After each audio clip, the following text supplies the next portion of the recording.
Okay, we're on. Hello everybody and welcome to our second repeat, Collaborate for Data Analysis 2019. We've still got a couple of people coming in, so that's good. In the interim period, hopefully you can all hear me okay. Just let me know if you, let me see here. All right, good, everyone's here. Oops. Okay, let's get going. While everybody's coming in here, we've got a couple of quick announcements. There's a couple of people still coming in. That's good. First one I'd say is I've added some material to the course website. Just today I added in a new rubric in the second assessment section, and I'll show you where all this new stuff is in a minute or two. I'll just give a few people some chances to come in. So the purpose of tonight, either way, is that thanks Greg, good to see you again as well. Welcome everybody. Happy New Year. I should have said that rather than getting straight down to business. Happy New Year. It's good to be back. Bit brutal coming off holidays and getting straight into the teaching, but that's good. It's good to be back. I enjoyed teaching this course and haven't taught it for a while, so that's good. And it's good to see so many people participating in Yammer, asking lots of questions already, and that's great. So let's take a little bit of an update. So this one's going to be recorded and shared with the people on Monday because I thought it was recording. It is recording now, and it either wasn't recording or it didn't upload. So this one will be shared with them. I'll put that up there for those people as well. So hopefully all the technical issues will be solved. Usually takes about 3 or 4 days for the technical issues to resolve themselves and for me to get used to different aspects of it. And so that was that thing. The other thing I'd like to mention as well is if you check in Yammer, I've put in 2 groups, Assignment 1 chat and Assessment 1 chat and Assessment 2 chat.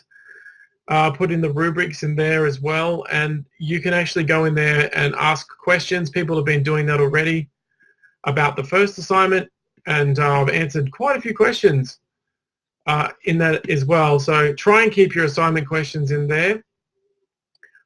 In the main area, what I've done is I've put in some podcasts. So myself and my colleague Nick Barter have recorded some podcasts, and we're in the process of doing this for sustainability. So this is just an experiment, and I just want to say thank you to everybody who had listened to that and gave us some feedback, because we're just kind of doing this at the moment. I think it's a much better way to approach the modules, and so we're looking at combining the static information with this conversational information as well, and then I would like to do a few of these sort of things live as well in the future. So we're just trying to snazz it up a little bit. So you can check that out when you want to, and I'll show you where oh no, I've already posted that to you. What am I talking about?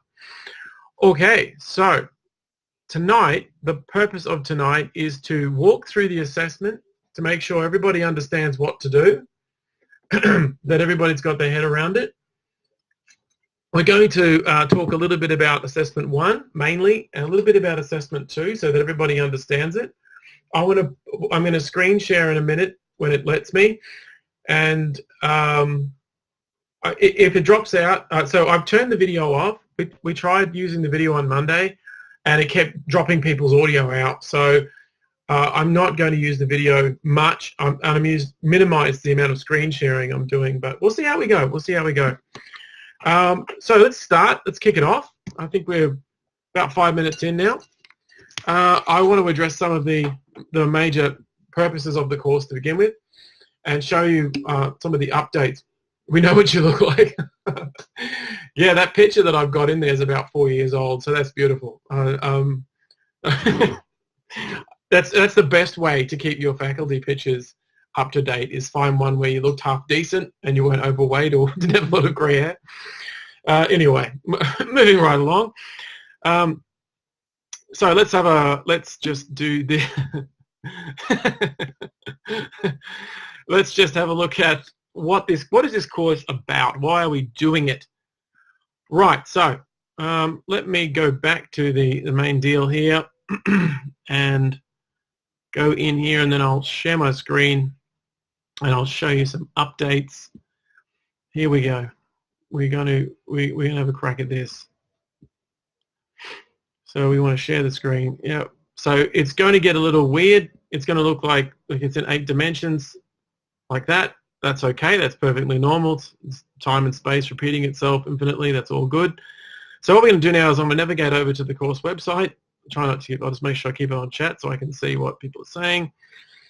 Here's what's changed. So a couple of quick announcements. I didn't realize, but a lot of people couldn't get access to the course introduction webinar. I really don't know what happened there. It disappeared and it was gone. But so a couple of you pointed out that it was missing. So what I did is I uploaded it in the online classroom section. And if you go into right down the bottom down here, you can see it's there. What I've also done, and you can download that file, I posted that on Yammer, but in the announcement I sent, I put a link to YouTube in there, which is not, for some reason, it's not a link, but if you copy that, it will take you, which I can't do at the moment, it'll take you to YouTube. I'll put in Yammer as well, and it's streamed. So that's the introduction webinar if you haven't watched it yet. The main part of that that's important is that it breaks down the assessment. The timings, so you guys are here Wednesday night. We're doing Monday, Wednesday, Thursday night with an experimental session during the day. We can always change it up if enough people want a different time slot. Fridays are out and Tuesdays are out. Tuesdays because I need a day's break in between the mammoth amount of collaborates and work and other commitments I have, and Friday night's just not going to happen. I don't think you can't do Friday night. That's just not reasonable to anybody. So here we go. But that was the first part. In the assessment, what I've updated in this one is I have put in right down the bottom, we go into the annotated bibliography section and you scroll all the way down. I've updated the marking criteria, and I've also put in 2 very good examples in that particular, for what is it, the annotated bibliography. I'll put that in there for you. You can also have a look at the new rubrics. I've kind of formatted them so they're on one page. I've added that into the Yammer group as well. And so I'm going to address some questions I had on that in just a moment.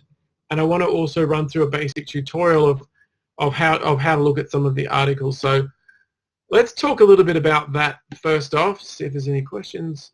If you, at any time you have any questions, you can just type in a chat message or raise your hand. And the raise your hand button is disappeared. It's down. It's underneath my sharing bar. It's that one there. If I can't move this out of the way, there, it's this button there.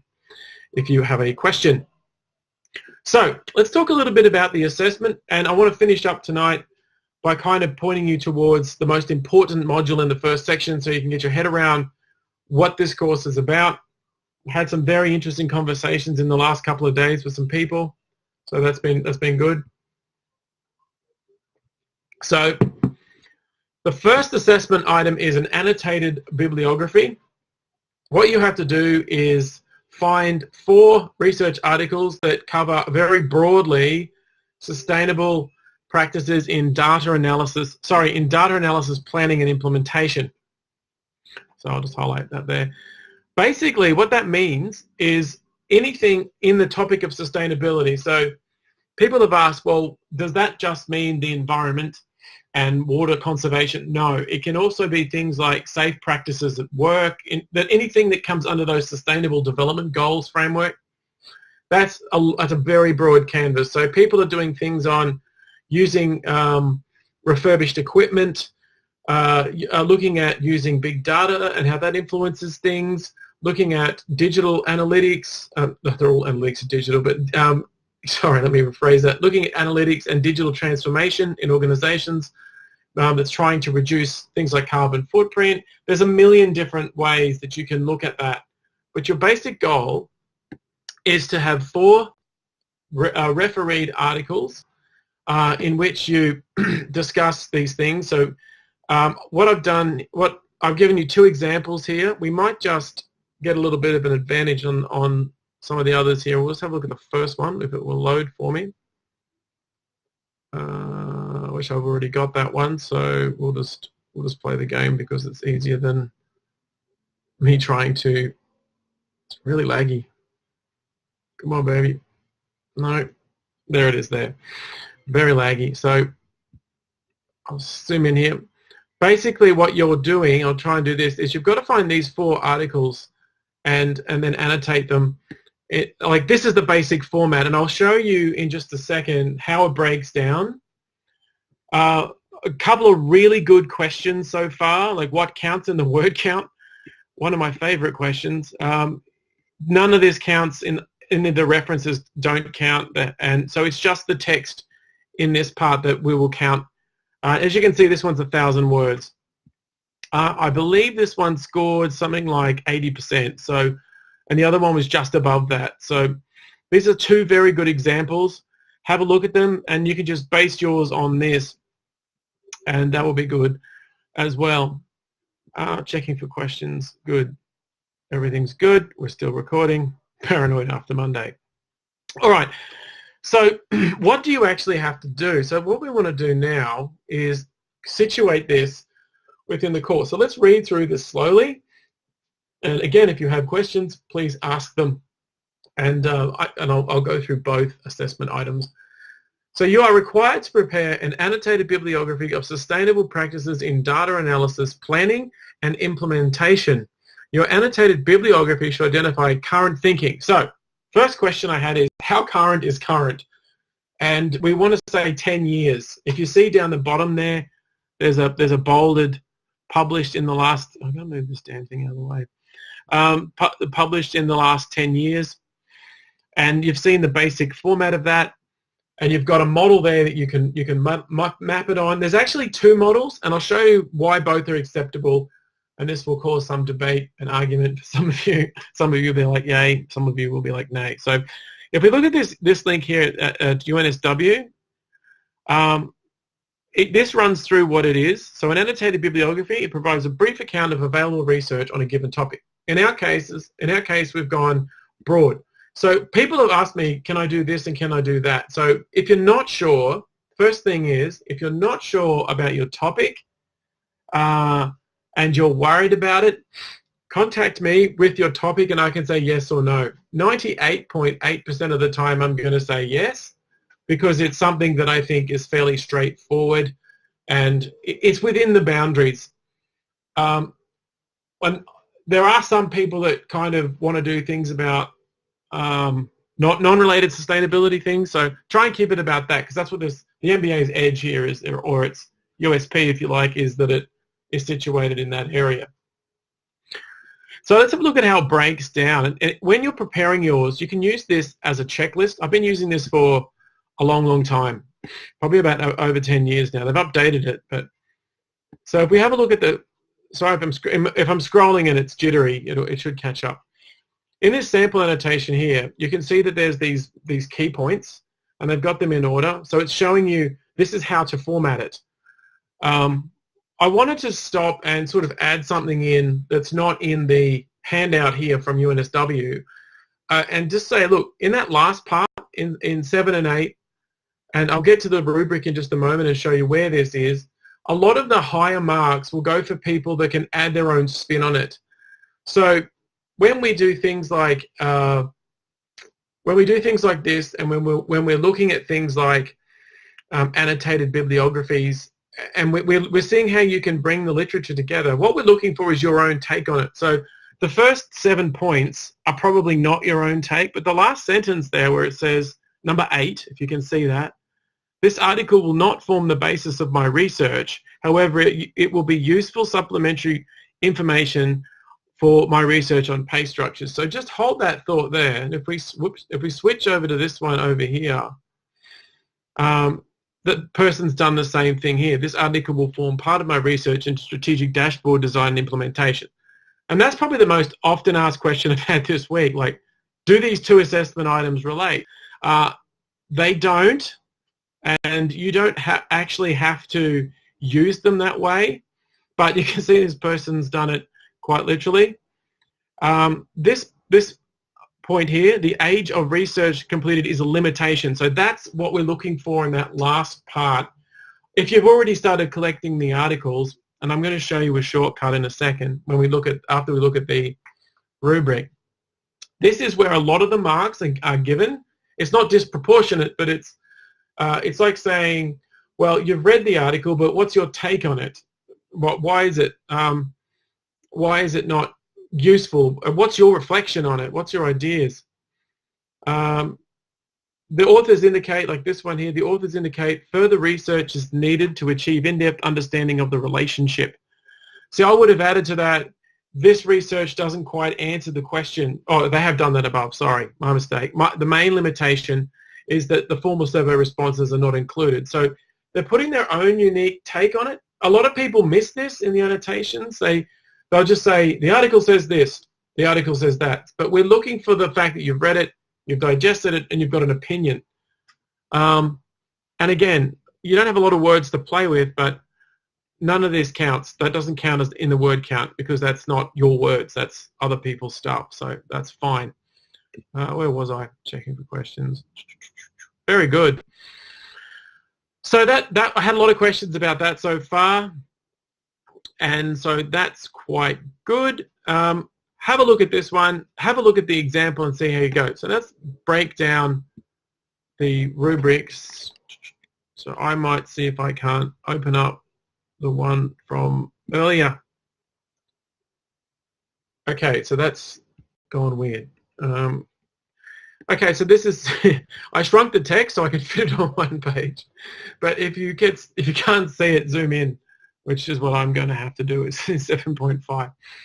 So as it breaks down, you can see the 4 articles are peer-reviewed. So what does that mean? Well, an article, if you're not familiar with this, or if this is your first ever module, and maybe some of you I know have come from industry backgrounds or you've come from a science background, and you may not know what that is, you can check with me. That's the quickest way. Or you can use the Ulrichs database in the, what am I talking about, in the course website. It is very little, yeah.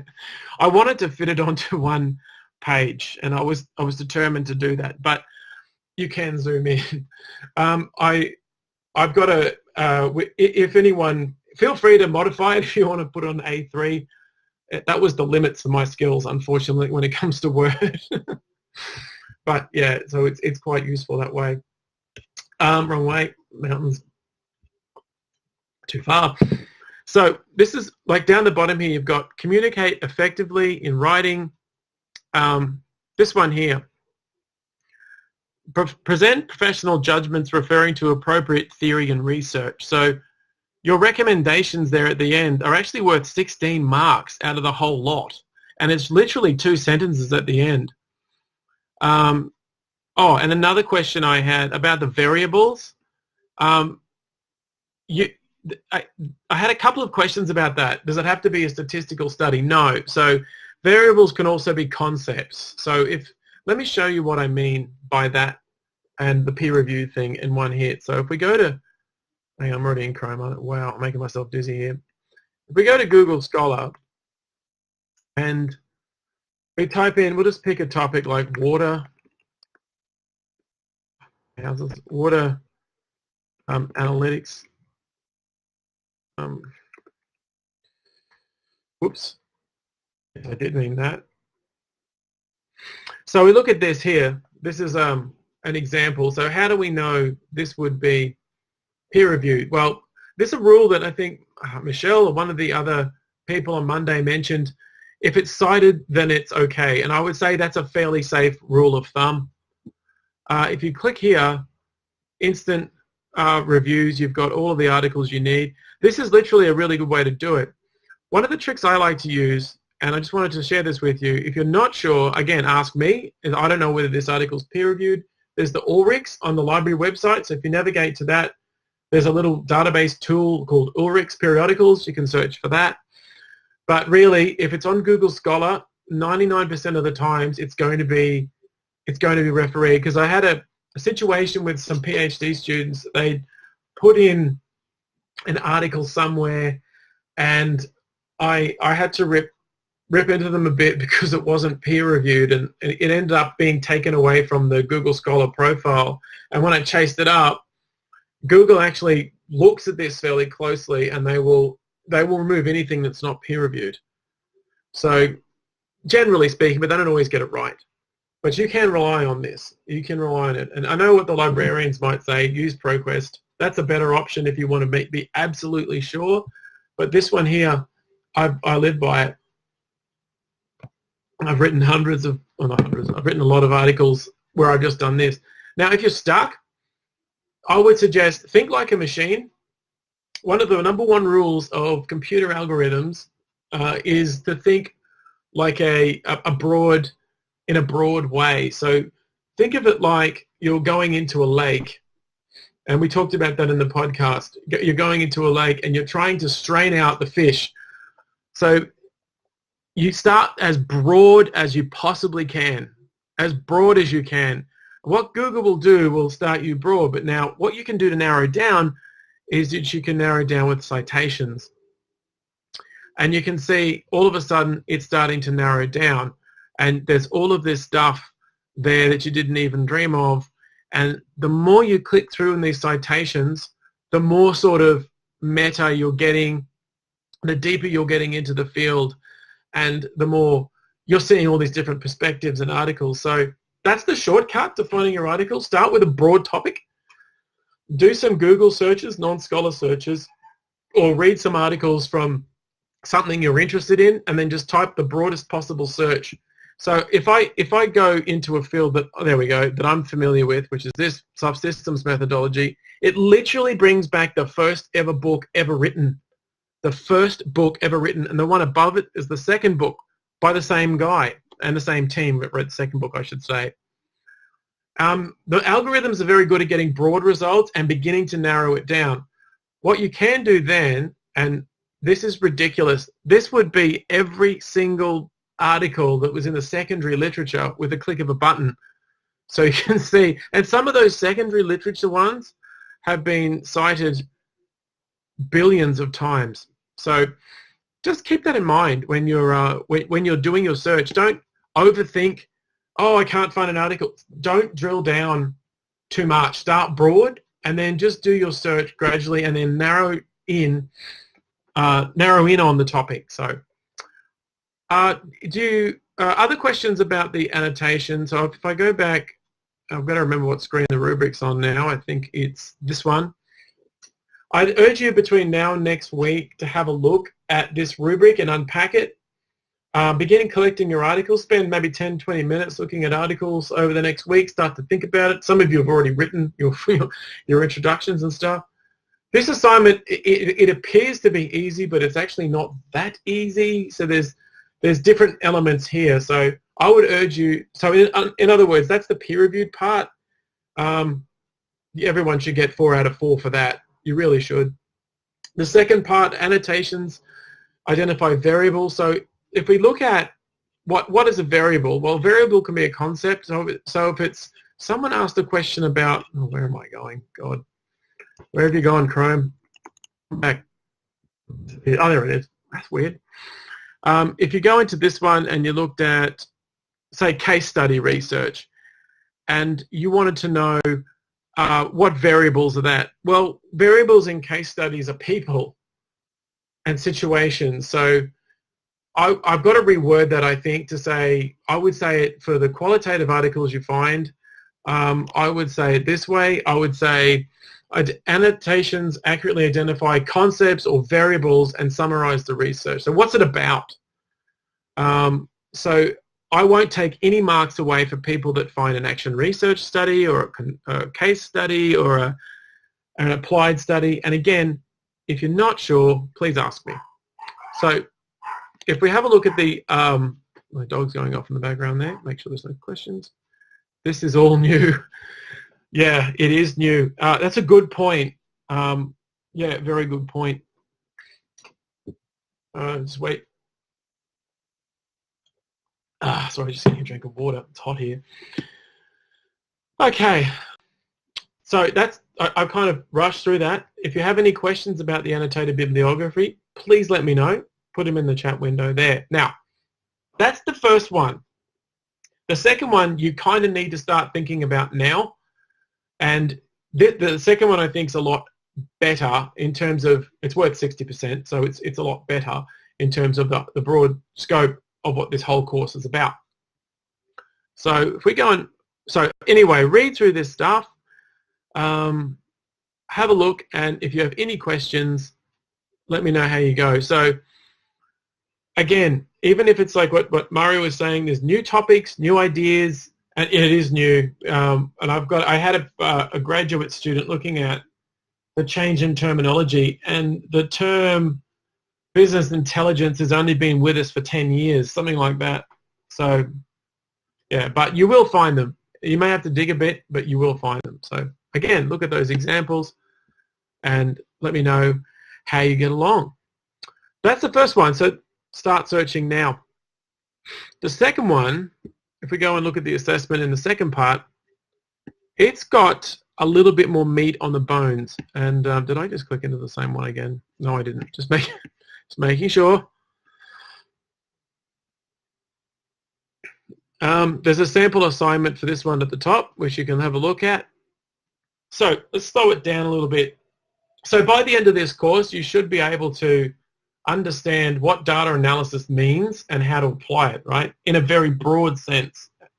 Some of you are already well and truly ahead because of your careers, but so the purpose of this assignment is to look at a proposal for a data analysis initiative in an organization. So a couple of quick examples from previous semesters. Someone who worked at a bank was looking at loan data, so people that are taking out home loans and who were at the 5-year gap, who had a significant redraw or had some money to spend. They were trying to find ways to get those people to refinance and go for investment properties. How they did it was through email and website analytics. They had a page where they would send people, and it would go to the analytics and then report back to the bank that these people were interested. Then they'd follow up with ads and emails and stuff like that. So that proposal got adopted by the organization. Another one, a guy had a book company, and he was the marketing director, and he set up a Google Analytics campaign and helped him with that as well. Just checking that question. Sorry, I paused there. That is weird how it does that, eh? This is all new. Concept is a notion, isn't it? Isn't it? Yeah, it is. So I want you to step back from the idea of variables. I thought about it. I thought, yeah, that would be good. But concepts can be variables and a notion can be a variable. So if it's just someone saying, we've just tried this and it didn't work, that's good enough. The area of, the way I would say it in research terms is look at the unit of analysis. So what are they looking at and how do they apply their concepts? What's the framework?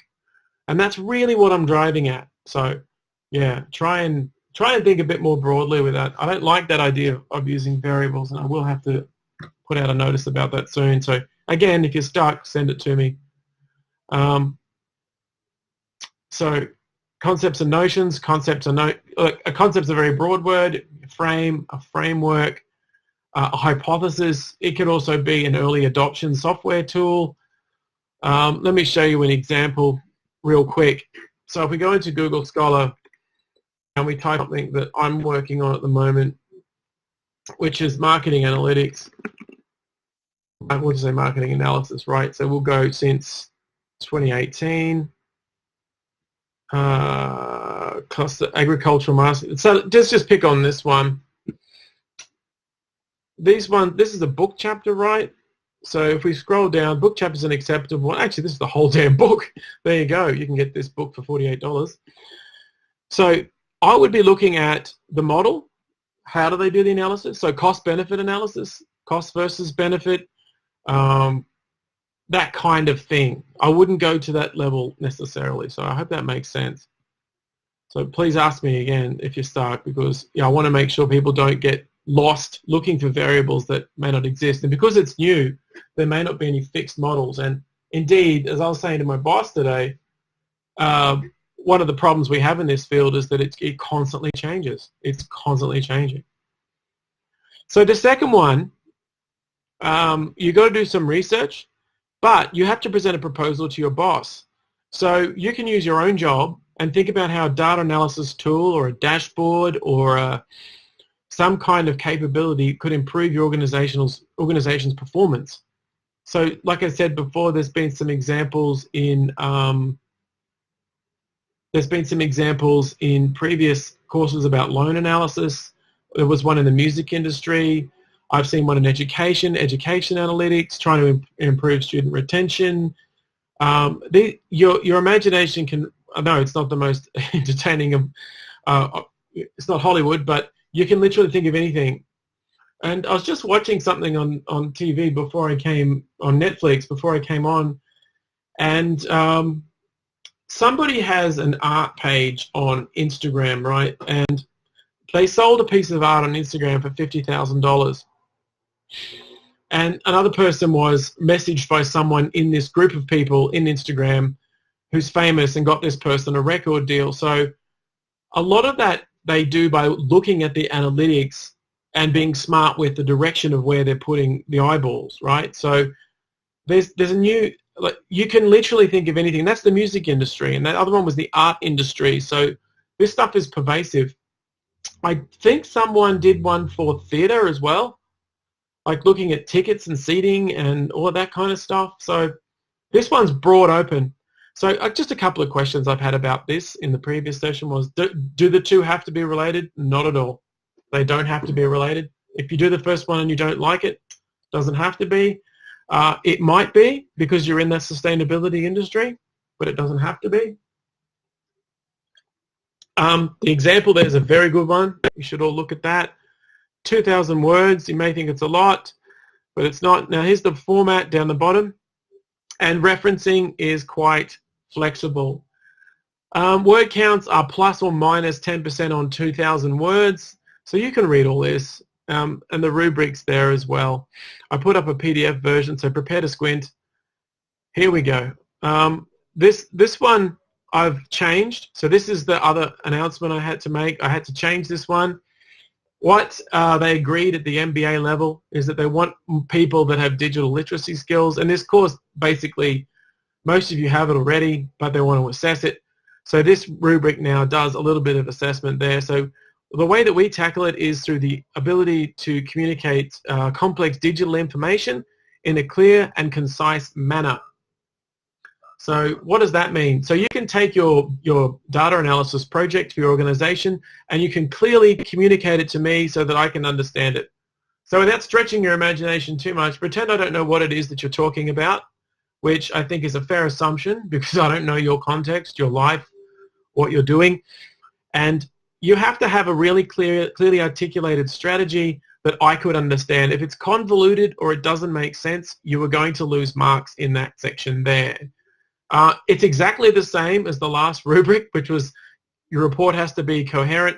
We've just literally changed the wording and the term. So you can see that last, if you've read it before it changed, that's actually the same pretty much. And all I've done is make it about the technology. So what that means is your report will have, like the example one, it will be clear and articulate to what your strategy is and how it's going to be applied. All right. I think I might, oh good, Greg's typing a question. Excellent. Keep the questions coming. Should it take the form of a business proposal, including cost-benefit analysis? That is a very good question. Let me just check what I've written down here. You don't have to include the cost-benefit analysis part, but it should definitely be a business report. If you, oh, that's a really good question. If you have an angle that you want to work and the cost-benefit analysis is, yeah, exactly, more business report than white paper. Yeah, definitely, definitely. But if you want to use any kind of analysis to support your case, by all means. Yeah, thanks for that. Whew, it's hot in this room. Good, thank you. The second project can be basically anything. Doesn't have to be the same. Yeah, spelling, grammar, examples. Oh, there's another 2 examples down the bottom as well that you can draw on. This one actually has 3. So you've got the sample one here, and you've got another one. I'm constantly updating this. So you can have a look at those and see what they're like. The rubric for this one also asks, there's more, 50% there for research and critical analysis and planning. So basically, yeah, just making sure that adds up. Don't be 110. If you can see, critical analysis comes in twice. I had a question about this week. Why is it twice? Well, once for your recommendations and once for the analysis part in the middle. So getting back to your question, Greg, if you wanted to put more analysis into the second part, that's only going to help you. It's only going to help you. So that can be quite useful as well. All right, so that's the second assignment. Just checking something for a moment, making sure. Yep, everything is good. I'm just making sure everyone can see that. All right, so let's go back now, and so that's the rubric there. So this I've shared quite a lot. Now, I can close that now. You can check all that out. It's a bit of information overload there for you guys, but if we go and now I wanted to show you something else it's going to, oh yeah, the reflective journal. There's a new tool that we've added in here, and the reflective journal in this course is not graded. So somebody asked me, could I literally hand this in? Yes, because it's not graded. So you can do this a number of ways. You can, that's what this is designed for. So if you're really stuck for time and you've only got 10 minutes, you can fill this in and upload it. I know it's annoying and some people hate it, and I had someone make a comment on Monday about it. But look, just take 10 minutes out of your day and write down anything, anything that you think will reflect it. So one thing I would ask this time around is that I do read these and I look at them for feedback. So if there's anything you want me to know, put it in there. But if you want to share your feedback anonymously, in other words, if you don't want me to flame you out and figure out that you hated the course or whatever, put that in the student feedback. And that's how we learn as academics. The feedback mechanisms, we've got a Yammer, we've got this, and we've got the reflective questions, pointing at the screen, realizing that I'm not on camera. We've got things like emails. So any kind of feedback is good feedback, and that's useful as well. So that's that part of it. So someone asked, could we do this? Yes, you can. If you've already done some module courses before where the reflective learning journal is not graded, just do the same format. Literally, it can be a stream of consciousness as well. You can sit there and talk for half an hour into a microphone and have it transcribed straight onto your screen. People have done all kinds of things over the years, but you do have to submit something, and I have had people submit a single sentence or a full stop before. Fair enough, we leave ourselves open for that, but I would urge you to at least fill this survey out and give us something that we can work with. There's also, I do believe, in the course content section, if you go to, oh yeah, I'll talk about that in a minute as well. I'll come back to that in a minute. I've gone to the wrong folder. If we go down the bottom here to the reflective journal, sorry, you've got this framework here that you can literally, there's the link to the module reflections. You can choose to use that and hand that in. I like this format where it's got requirements. If you're stuck, you can put that into your Word document. What did I think before? What do I think after, and what changed? You have to be a little bit creative, and in this as well. Look, I'm not going to count the words on these things, so definitely not on this last one. I'm not going to count the words, so have at it. I really like the ones where people say, just taking like maybe 20 minutes to type out something and says, that, oh, before this course I thought about the MBA this way, now I think about it this way. So question there. Can you save module reflections on the way through PebblePad? I think you can. You can try. I'm not sure that this format integrates with PebblePad. Let me, I'll ask Ray that question actually. We have before. Oh, well, there you go. Thanks, Murray. I haven't used the new platform yet. I think TP4 was the last time I taught. So yeah, there you go. That's good. That's really handy to know that. If not, stick your answers in Evernote or download them to Word and just add to them every week and upload them at the end. Some people have done audio files before, and like they've put a link in the Word thing to an audio file, so I'm listening to them talk about it. Whatever you think is fit. And I just like anyway, I've said all that to say this. Don't overthink this last part. Just put it down and move on with your life. Due dates. Wanted to make about that, and then I wanted to show. We don't have time to do a module review tonight, but I wanted to show you what to look at for the assessment as well. So really quickly, there was some confusion. I forgot to mention this at the start. Assessment section 5.1. You had to put a one-page submission. That's gone. I got rid of that because it was a waste of time. It really was. So it's gone. The due dates are correct. I've checked them. I've altered them slightly since the course profile, so they may have a discrepancy. This is the right one here. Sunday night. And again, I'd urge you, if you get stuck or there's a work drama or you can't do it, just email me a couple of days in advance and I'm more than happy to grant an extension.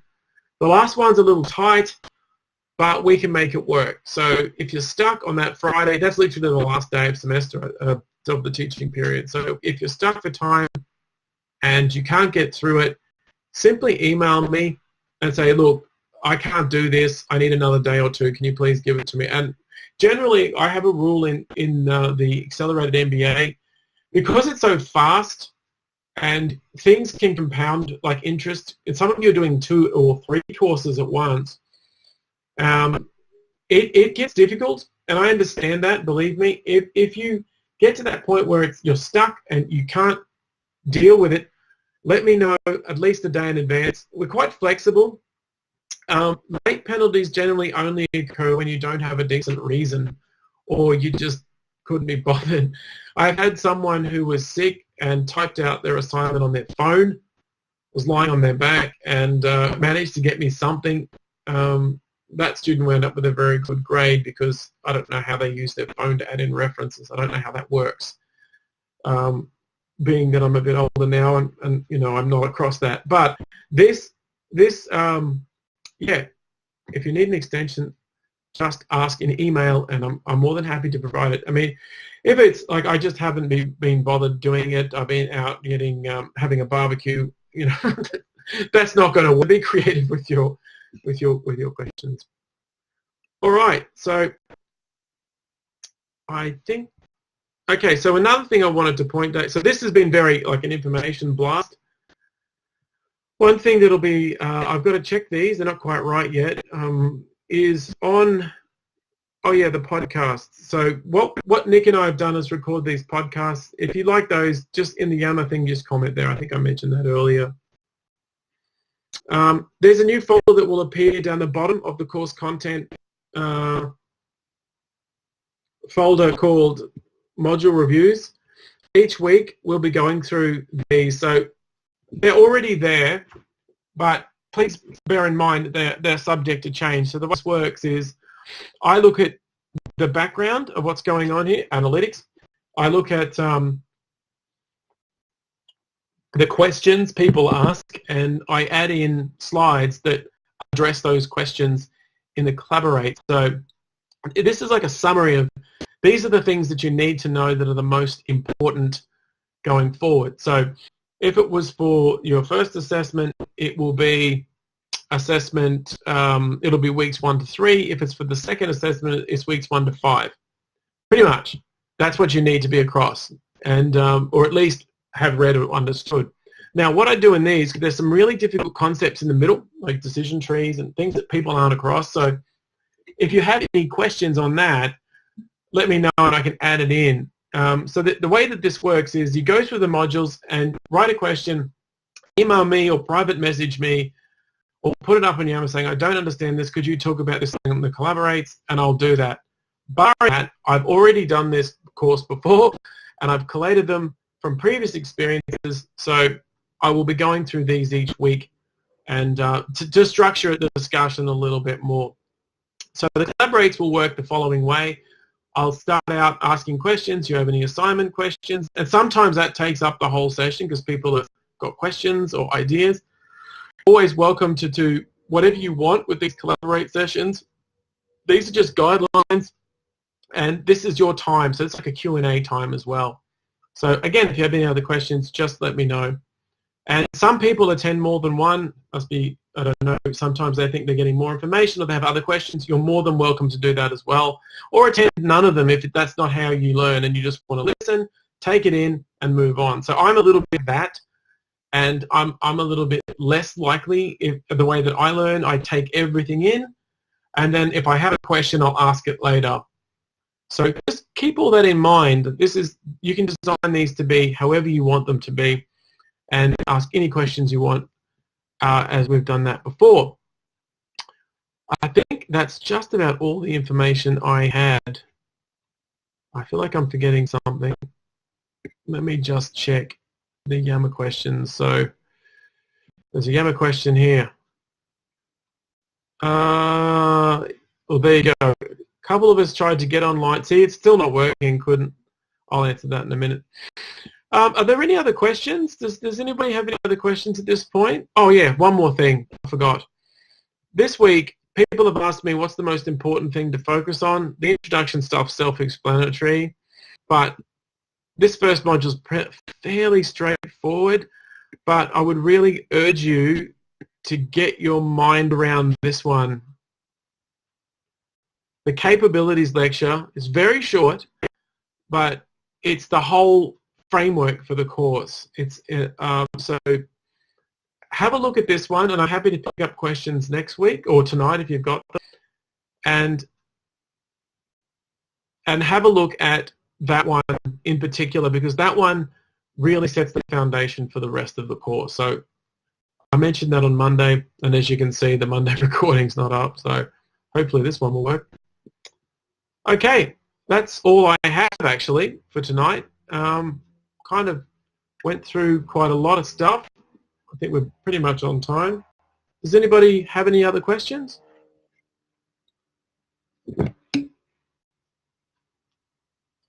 Yep. Thanks, Thomas. Quick questions around. Do we need additional references? Good question. Yeah, no, that's a very good question. No, you don't need additional references. The additional references you can use if you would like to. If you feel like I want to say this because someone else has said it, by all means, but it's not necessary. Peter said, where are the module reviews? I've hidden them until I finished all the collaborates this week. So they'll pop up online on Sunday. So they're hidden at the moment. I need to just double check that they're correct, and I have to get through 2 more collaborates, and once I've done that, I will make sure that they appear. So yeah, they're hidden, but they will magically appear on Sunday. All right.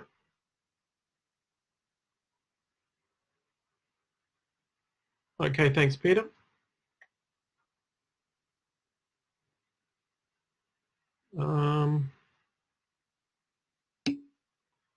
Okay, we can't view the past collaborate sessions.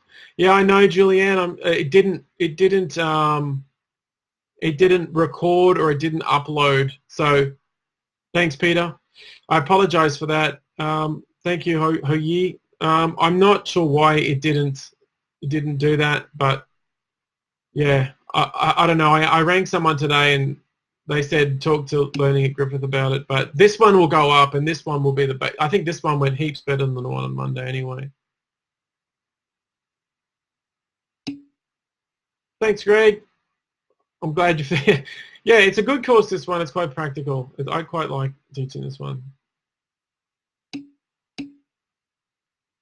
All right, I think I'll wind it up there. Thanks, Christine. Thanks, everybody.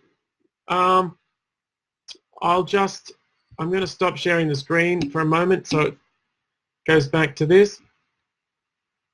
And feel free to log off. I'll talk to you guys. I'll see you guys again soon. Thanks, Julianne. No worries. Thanks, Susan. Have a good night, everybody.